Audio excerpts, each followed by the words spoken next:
கூட்டணியிலிருந்து வெளியில் வந்த உடனே ஐயா ஓபிஎஸ் அவர்களை சமாதானப்படுத்த டெல்லி மேலிட தலைமை முயற்சி நடப்பதாக ஒரு தகவல் வெளியாகிருக்கு. அது நியூஸ் சேனல்லையுமே அது எல்லாருமே பேச ஆரம்பிச்சிட்டாங்க. அதை பற்றி நம்ம பார்க்க போகிறோம். அனைவருக்கும் வணக்கம். தொடர்ந்து ஆதரவளித்து வர அனைத்து அன்புள்ளங்களுக்கும் மிக்க நன்றி. முதல் முறையாக இந்த சேனலில் நீங்கள் பார்க்குறீங்க அப்படின்னா சப்ஸ்கிரைப் பண்ணி நீங்கள் பாருங்கள். வாங்க வீடியோக்குள்ளே போகலாம். ஐயா ஓபிஎஸ் அவர்கள் நேற்று ஒரு ஆலோசனை கூட்டம் போட்டாங்க. அந்த ஆலோசனை கூட்டத்தில் 3 முக்கியமான ஒரு தீர்மானங்கள் நிறைவேற்றினாங்க. முதலாவதாக இது என்டிஏ கூட்டணியிலிருந்து அதிமுக தொண்டர் உரிமை மீட்பு குழு விலகுகிறது. என்டிஏ கூட்டணியிலிருந்து ஐயா ஓபிஎஸ் அவர்கள் விலகுறாங்க. இரண்டாவதாக தீர்மானம் என்னன்னா, தமிழ்நாடு முழுவதுமே ஐயா ஓபிஎஸ் அவர்கள் சுற்றுப்பயணம் போகிறாங்க. மூன்றாவது தீர்மானம், தற்போது எந்த கட்சிகளோடும் கூட்டணி கிடையாது. இது 3 தீர்மானம் தான். இந்த என்டிஏ கூட்டணியிலிருந்து விலகுகிறோம் அப்படின்னு சொல்லி ஒரு தீர்மானம் போட்டு கூட்டணியிலிருந்து வெளியில் வந்த உடனேயே இன்றைக்கி பிஜேபியினருக்கு ஒரு அரசியல் பயம் வந்துருச்சு. தமிழ்நாட்டில் நம்ம ஜெயிக்கவே முடியாது, இனிமே நம்மலாம் கால் ஒன்றவே முடியாது, ஏற்கனவே ஒரு 4 சீட்டு வச்சுருந்தா இந்த முறை அதுவும் வர முடியாது அப்படிங்கிற ஒரு அரசியல் பயம் அவங்களுக்கு வந்துருச்சு. இன்றைக்கி என்ன பண்ணுறாங்களாமா, ஐயா ஓபிஎஸ் அவர்களை சமாதானப்படுத்துறதுக்கு டெல்லி மேலிட தலைமை முயற்சிக்கு தான். நீங்கள் என்ன முயற்சித்துமே எந்த விதமான பயனுமே கிடையாது. கட்சி ஒருங்கிணைந்தால் தான் வெற்றி பெற முடியும் சொல்லி ஐயா ஓபிஎஸ் அவர்கள் தொடர்ந்து வலியுறுத்திட்டே வர்றாங்க. எடப்பாடி பழனிசாமி செகுடங்காதில் சங்கு ஊதுன மாதிரி எதையுமே கண்டுக்கல. எடப்பாடி பழனிசாமியுடைய நோக்கம் என்ன அப்படின்னா, 2026 தேர்தலில் தோத்தாலும் பரவாயில்ல, ஆனால் பொதுச் செயலாளர் பதவியை எப்படியாவது நம்ம காப்பாற்றிக்கணும் அப்படிங்கிற எண்ணத்தோடு தான் அவர் செயல்படுறாரு. ஒரு செய்தியாளர் சந்திப்பில் கூட சொல்கிறாரு, அதெல்லாம் காலம் கடந்து விட்டது அப்படிங்கிற மாதிரிலாம் பேசுகிறார். எடப்பாடி பழனிசாமிக்கு முன்னாடி இந்த தேர்தல் சுற்றுப்பயணம் போகிறாங்க இல்லையா, அந்த இடங்களில் ஒரு கூட்டங்கள் கூடின உடனே நமக்காக சேர்ந்த கூட்டம் அப்படின்னு சொல்லி நினைக்கிறாங்க போல். அது எடப்பாடியை பார்க்குறதுக்காகவோ எடப்பாடி பேச்சை கேட்குறதுக்காகவோ வந்த கூட்டம் அது கிடையாது. முழுக்க முழுக்க காசு பணத்துக்கான ஒரு கூட்டம் தான் அது. எடப்பாடி பழனிசாமி பேசுகிறாருன்னு வச்சுங்களேன், எங்கே போய் அவர் பேசுனா ஒன்று முட்டுச்சந்தில் பேசுகிறாரு, இல்லைன்னா டிராஃபிக் அதிகமாக இருக்கக்கூடிய இடங்களில் பேசுகிறாரு, இல்லை மக்கள் நடமாட்டம் அதிகமாக இருக்கக்கூடிய இடங்களில் தான் பேசுகிறாரு. வேறு எந்த இடத்துலையும் பேசுனாலும் கூட்டத்தை கூட்ட முடியாது. ஒவ்வொரு இடங்கள்லையும் கூட்டங்களை கூட்டுறதுக்கு பல கோடி ரூபாய் செலவு பண்ணுறாங்க. அதுவும் ஒரு தொகுதிக்கு ஒரு இடத்துல பேசுகிறாரு. அதுவும் இரவு 7 மணியை போல தான் பேச ஆரம்பிக்கிறாரு. பகலில் எல்லாருமே வேலையில் முடிச்சுட்டு வீட்டில் இருப்பாங்க. அவங்கள பூராத்தையும் கொத்தா தூக்கிட்டு 500 1000 கொடுக்குறேன் வாங்கன்னு சொல்லிவிட்டு வண்டிகளை ஏற்றிட்டு ஒரு கூட்டத்தை கூட்டுறாங்க. அது அந்த கூட்டம் எடப்பாடிக்கான கூட்டமே கிடையாது. முழுக்க முழுக்க அது காசுக்கான ஒரு கூட்டம் தான். இந்த கூட்டம் நமக்கு ஓட்டு போடுன்னு சொல்லி எடப்பாடி பழனிசாமி நினைச்சாருன்னா அதை விட மிகப்பெரிய தவறு வேறு எதுவுமே கிடையாது. முதல்ல கட்சி ஒருங்கிணைக்கிற வேலையை பார்க்கணுமே தவிர கூட்டத்தை பார்த்து மயங்கிற எடப்பாடி பழனிசாமினால் எந்த இடத்துலையும் வெற்றி பெற முடியாது. இப்போ எடப்பாடி பழனிசாமி பிஜேபியோட கூட்டணி வச்சிருக்கிறாரு. கூட்டணி வச்ச நாள்லேருந்து பார்த்தீங்கன்னா ஐயா ஓபிஎஸ் அவர்கள்ட்ட எந்த விதமான ஒரு கருத்துக்களும் எதுவுமே என்டிஏ கூட்டணியில் இருக்கக்கூடியவங்க யாருமே கேட்கறது. நயினார் நாகேந்திரன் கூட தலைவராக தேர்ந்தெடுக்கப்பட்ட போது கூட ஒரு என்டிஏ கூட்டணிக்குள்ளே இருக்கக்கூடிய ஐயா ஓபிஎஸ் அவர்கள் ஒரு 3 முறை முதலமைச்சராக இருந்திருக்காங்க. ஒரு 10 முறை பட்ஜெட் தாக்கல் பண்ணியிருக்காங்க. நேரடியாக ஒரு சால்வை பற்றி ஒரு வாழ்த்து கூட அவர் பெற்றது கிடையாது. அதாவது நயினார் நாகேந்திரன் இன்னைக்கு பிஜேபிக்கு தலைமையாக இருக்கிறாரு அப்படின்னு சொல்லி பார்த்தீங்கன்னா தமிழ்நாட்டில் பாதி பிஜேபி தான் இருக்குது. எடப்பாடி பழனிசாமி நான் என்னைக்கு அதிமுக பொதுச் செயலாளர்னு சொன்னாரோ அவர் பாதி அதிமுகவை தான் கையில் வச்சுட்டு இருக்காரு. பாதி அதிமுகவும் பாதி பிஜேபியும் இணைந்து நாங்கள் 2026 தேர்தலை சந்தித்து நாங்கள் வெற்றி பெற போகிறோம் அப்படின்னா முடியுமா? முடியாத காரியம். அப்போ என்டிஏ கூட்டணிக்குள்ளே ஐயா ஓபிஎஸ் அவர் கிட்டத்தட்ட ஒரு 8 ஆண்டு காலமாக பயணிக்கிறாங்க. அப்படி பயணிக்கும் போது ஐயா ஓபிஎஸ் அவர் ஒவ்வொரு இடத்துலையும் உதாசீனப்படுத்திருக்காங்களே தவிர சரியான மரியாதையை பிஜேபினால் கொடுக்க முடியல. ஐயா ஓபிஎஸ் அவர்கள் எப்போதுமே பொறுமையாக இருப்பாங்க, அமைதியாக இருப்பாங்க, நிதானமாக இருப்பாங்க. இதுதான் ஐயா ஓபிஎஸ் அவர்களுக்கு கிடைத்த மிகப்பெரிய ஆயுதமும் கூட. ஐயா ஓபிஎஸ் அவர்கள் பொறுமையும் நிதானத்தையும் கடைபிடிச்சு இது நாள் வரையிலுமே என்டிஏ கூட்டணியில் பயணிச்சுட்டு வந்தாங்க. 2024 பாராளுமன்ற தேர்தலில் என்டிஏ கூட்டணியோட தான் ராமநாதபுரம் பாராளுமன்ற தேர்தலில் நின்று 33% வாக்குகள் வேற வாங்குறாங்க. இப்போ பிஜேபிக்கு 18% வாக்குகள் கிடைச்சிருக்கு. எப்படின்னா ஐயா ஓபிஎஸ் அவர்கள் என்டிஏ கூட்டணிக்குள்ளே இருந்ததுனால தான் அது கிடைச்சது.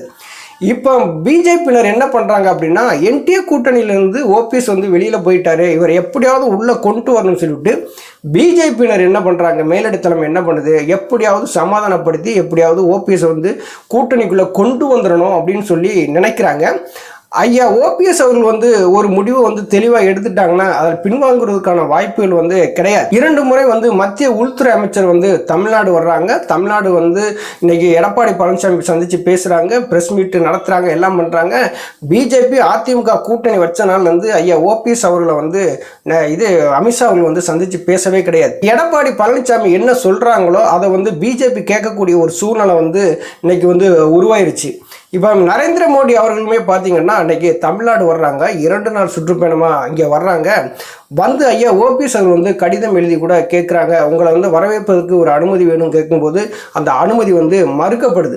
எவ்வளவுங்க ஒரு மனுஷன் வந்து ரொம்ப பொறுமையாக இருக்க முடியும்?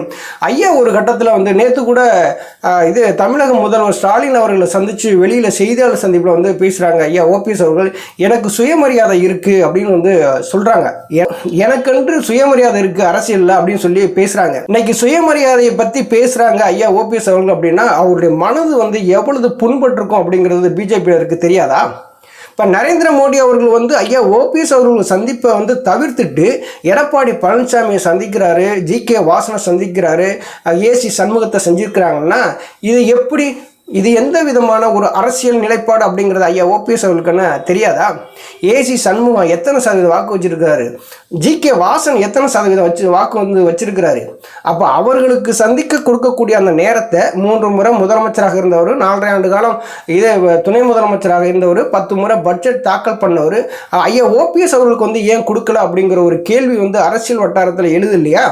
இந்த கேள்விக்கு பிஜேபியினர் என்ன சொல்கிறாங்க? எந்த விதமான பதிலுமே வந்து இதுவரையிலும் வந்து சொல்லலை.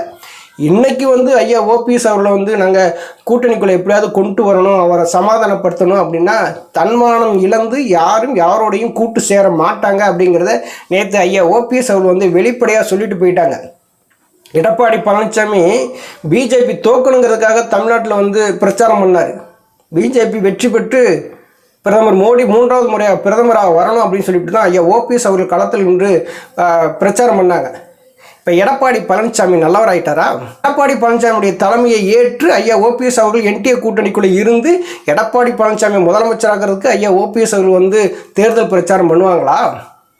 அப்போ பிஜேபி வந்து அதிமுகவை இணைக்க முயற்சிப்பதற்கான வழியை தேடவே கிடையாது. அதிமுகவை பிளவுபடுத்தி வச்சிருப்போம், எடப்பாடி பழனிசாமி தலைமையில் தேர்தலை சந்திப்போம், 2024 நம்ம 4 எம்எல்ஏக்கள் வெற்றி பெற்றோம். இந்த முறை ஓபிஎஸ்ஐ எப்படியாவது என்டிஏ கூட்டணிக்குள்ளே வச்சுக்கிட்டு அவருக்கு ஒரு 2-3 சீட்டை கொடுத்துட்டு நம்ம வந்து ஒரு 10-15 இடங்க ஒரு எம்எல்ஏக்களை வந்து வெற்றி பெற்று நம்ம சட்டசபைக்குள்ளே போகலாம் அப்படின்னு சொல்லி ஒரு கனவு கண்டுட்டு இருந்தாங்க பிஜேபியினர். ஆனால் அந்த கனவுல நிறையா மண்ணலி போட்டார் ஐயா ஓபிஎஸ் அவர்கள். ஐயா ஓபிஎஸ் அவர்களுக்குன்னு ஒரு செல்வாக்கு இருக்குங்க. அந்த செல்வாக்கை நீங்கள் யாரும் வந்து ஒரு புறந்தள்ளிட்டு நீங்கள் வந்து அரசியல் பண்ணவே முடியாது. ஐயா ஓபிஎஸ் விட்டு பிஜேபினாலையும் அரசியல் பண்ண முடியாது, அதிமுகனாலையும் அரசியல் பண்ண முடியாது. ஓபிஎஸ் இல்லாமல் வெற்றி பெறவே முடியாது. பல இடங்களில் அதிமுக பிஜேபி கூட்டணி டெபாசிட் போகக்கூடிய சூழ்நிலை ஏற்படும். இன்னைக்கு டிடிவி தினகரன் வந்து யோசிச்சுக்கிட்டு இருக்கிறார். ஓபிஎஸ் வந்து என்டிஏ கூட்டணி விட்டு விலகி வந்துட்டார், அப்போ நமக்கான ஒரு மரியாதை வந்து அந்த இடத்துல கிடைக்குமா அப்படின்னு சொல்லி இன்னைக்கு டிடிவி தினகரனும் யோசிச்சு அந்த கூட்டணி விட்டு வெளியில் வந்துட்டார். அப்படின்னா எடப்பாடி பழனிசாமியும் பிஜேபியும் அதோகதி தான், ஜெயிக்கவே முடியாதுங்க. 2026 சட்டசபை தேர்தலில் அதிமுக பிஜேபி கூட்டணி எப்படி ஜெயிக்குங்கிறீங்க? ஜெயிப்பதற்கான ஏதாவது ஒரு முகாந்திரம் இருக்கா? நான் இத்தனை சதவீத வாக்கு வாங்கிடுவேன் அப்படின்னு சொல்லி ஒரு தைரியமாக சொல்ல முடியுமா? இல்லை எடப்பாடி பழனிசாமி தலைமை யாரும் நம்ப தயாராக இருக்கிறாங்களா? அப்படி எடப்பாடி பழனிசாமி தலைமையை நம்ப தயாராக இருந்தால் இந்நேரம் ஒரு மெகா கூட்டணியை உருவாயிருக்குமே. கையில் கட்சி இருக்குது, கொடி இருக்குது, சின்னம் இருக்குது, எல்லாமே இருக்குது. மெகா கூட்டணி உருவாயிருக்குமே. ஏன்னா எடப்பாடி பழனிசாமியுடைய தலைமை ஒரு தோல்வியின் முகம். இந்த முகத்தை நம்பி நம்ம தேர்தலை சந்தித்தோம்னா கண்டிப்பாக தோல்வியை தான் சந்திப்போம் அப்படிங்கிறது எல்லா கட்சியினருக்கும் நல்லாவே தெரியும். நான் ஏற்கனவே ஒரு வீடியோவில் நான் சொல்லியிருப்பேன், எடப்பாடி பழனிசாமியை விட்டால் பிஜேபிக்கு வேறு வழி இல்லை, பிஜேபியை விட்டால் எடப்பாடி பழனிசாமிக்கு வேறு வழி இல்லை. 2 பேரும் உட்காந்துக்கிட்டு இந்த ஏதோ ஒரு படத்தில் சொல்லுவாங்கள்ல, அதை சொல்லக்கூடாது, இருந்தாலும் அது மாதிரியான ஒரு சூழ்நிலை வந்து தான் இன்றைக்கி உருவாகிருக்கும். ஐயா ஓபிஎஸ் அவருடைய செல்வாக்கு என்ன அப்படிங்கிறத 2026 சட்டசபை தேர்தலில் ஐயா ஓபிஎஸ் அவர்கள் வந்து நிரூபிப்பாங்க. உண்மையிலேயே வந்து அது நடக்குங்க. இப்போ பிஜேபி என்ன நினச்சிட்டு இருக்காங்க? ஓபிஎஸ் கூட்டணியில் இருக்கார், ஓபிஎஸ் கூட்டணியில் இருக்காருன்னு சொல்லி சொல்லி இப்படியே கொண்டுட்டு போய் நம்ம 2026 லாஸ்ட் வரைக்கும் கொண்டு போயிட்டோம்னா ஒரு 2 சீட்டை கொடுத்துட்டு நம்ம ஓபிஎஸ் ஆதரவாளர் வாக்க பூரா வாங்கி நம்ம வந்து ஆட்சி அமைச்சிடலாம், கூட்டணி ஆட்சி அமைச்சிடலாம்னு சொல்லிவிட்டு பிஜேபியோட கனவு, அந்த கனவு வந்து பழிக்குமா? ஐயா ஓபிஎஸ் அவர்கள் விடுவாங்களா? ஒரு தலைவர் எந்த அளவுக்கு பொறுமையாக போக முடியுமோ, நிதானமாக போக முடியுமோ, ஐயா ஓபிஎஸ் அவர்கள் அந்த அளவுக்கு நிதானமாக போனாங்க. ஐயா ஓபிஎஸ் அவர்களை ஒவ்வொரு முறையும் அவமானப்படுத்தினாங்க இதே பிஜேபியினர். இல்லைன்னு வந்து பிஜேபியினர் சொல்ல முடியுமா? நயினார் நாகேந்திரன் சொல்கிறாரு, பிரதமரை சந்திக்கிறதுக்கு என்கிட்ட அனுமதி கேட்டிருந்தா நான் யாரும் ஏதாவது ஒரு வழிவகை செஞ்சுருப்பேனே சந்திப்பதற்கு அப்படின்னு வந்து சொல்கிறாரு. யார்கிட்ட வந்து கேட்குறது? இதுக்கெல்லாம் ஒரு வரமுறையே இல்லையா? தமிழ்நாட்டில் பிஜேபிக்குன்னு என்னங்க வாக்கு சதவீதம் இருக்குது? மிஞ்சி போனால் ஒரு 3.5% வாக்கு தாங்க அவங்கள்ட்ட இருக்கும். அவரை நம்பி தான் எடப்பாடி பழனிசாமி கூட்டணி போட்டிருக்காரு. எடப்பாடி பழனிசாமியுடைய சுயநலம் என்ன சுயநலம் அப்படின்னா, 2026 தேர்தலில் தோத்தாலும் பரவாயில்லைங்க, நம்ம வந்து பொதுச்செயலாளர் பதவியை நிரந்தரமாக இருக்கணும், அதுதான் அவருடைய எண்ணம். நம்ம மட்டும் தோத்தா பத்தாது, நம்ம கூட சேர்ந்தவங்களையும் தோக்கடிக்கணும்னு சொல்லிட்டு பிஜேபி கூட்டணி வச்சு 2 பேரும் சேர்ந்து ஒரு கிணத்துக்குள்ளே விழ போகிறாங்க. இங்கே அதிமுகவுடைய தொண்டர்கள் எல்லாமே அந்த விழுகிறத வேடிக்கை பார்த்து கைதட்டி சிரிக்க போகிறாங்க. ஐயா ஓபிஎஸ் அவர்களை யார் அவமானப்படுத்தினாலும் உதாசீனப்படுத்தினாலும் இங்கே அதிமுகவுடைய தொண்டர்கள் வந்து பார்த்துக்கிட்டு இருக்க மாட்டாங்க. ஐயா நேற்று வெளியில் வந்த உடனே இன்னைக்கு எல்லாமே கடந்து கதறாங்க. முடியாது, ஜெயிக்க முடியாது. எடப்பாடி பழனிசாமினாலே ஜெயிக்க முடியாதுங்க. எங்கே போய் ஜெயிப்பார்? அவருக்கு செல்வாக்கு இருக்கா? கொங்கு மண்டலத்திலே அவருக்கு வந்து செல்வாக்கு இல்லை. ஈரோடு கிழக்கு இடைத்தேர்தலில் மானங்கட்டு போச்சு. 10வது ரவுண்டில் தான் நம்ம கட்டுத்தொகையை வாக்க வேண்டிய சூழ்நிலை ஏற்பட்டது. அப்போ எடப்பாடி பழனிசாமியை யாரும் நம்பலை. எடப்பாடி பழனிசாமிக்கு என்ன முழுசாக எதை நம்புறாரு அப்படின்னா, கிழக்கு மாவட்டம் மேற்கு மாவட்டம் இவங்க 2 பேரும் சேர்ந்து நமக்கு ஓட்டு போட்டுருவாங்க, முடிந்தளவு நம்ம ஜெயிச்சு நம்ம எதிர்க்கட்சி தலைவராக வந்துணுங்கிற ஆசை தான் இருக்கே தவிர ஆட்சி அமைக்கணும் அப்படிங்கிற எண்ணம் வந்து கிடையாது. ஐயா ஓபிஎஸ் அவர்கள் இல்லாமல் எடப்பாடியாக இருந்தாலும் சரி தான், பிஜேபியாக இருந்தாலும் சரி தான், அரசியல் பண்ணி ஜெயிக்கணும்னு நினச்சா தலைகீழாக நின்று தண்ணி குடித்தாலும் அது வந்து முடியாத காரியம் தான். இன்றைக்கி வந்து ஐயா ஓபிஎஸ் அவர்கள் போனவுடனே சமாதானப்படுத்துகிறேன் அப்படின்னா நீங்கள் எத்தனை பேர் சமாதானப்படுத்தினாலும் சரி தான். ஐயா ஓபிஎஸ் அவர்கள் வந்து தெளிவான ஒரு முடிவை எடுத்துட்டாங்க. அந்த முடிவுலேருந்து எக்காரணத்தை கொண்டும் பின்வாங்க மாட்டாங்க. ஓபிஎஸ் இல்லாமல் எதுவும் அரசியல் களத்தில் செய்ய முடியாதுங்கிற நிலைமைக்கு எடப்பாடி பழனிசாமியும் பிஜேபியும் வந்துட்டாங்க. நன்றி, வணக்கம்.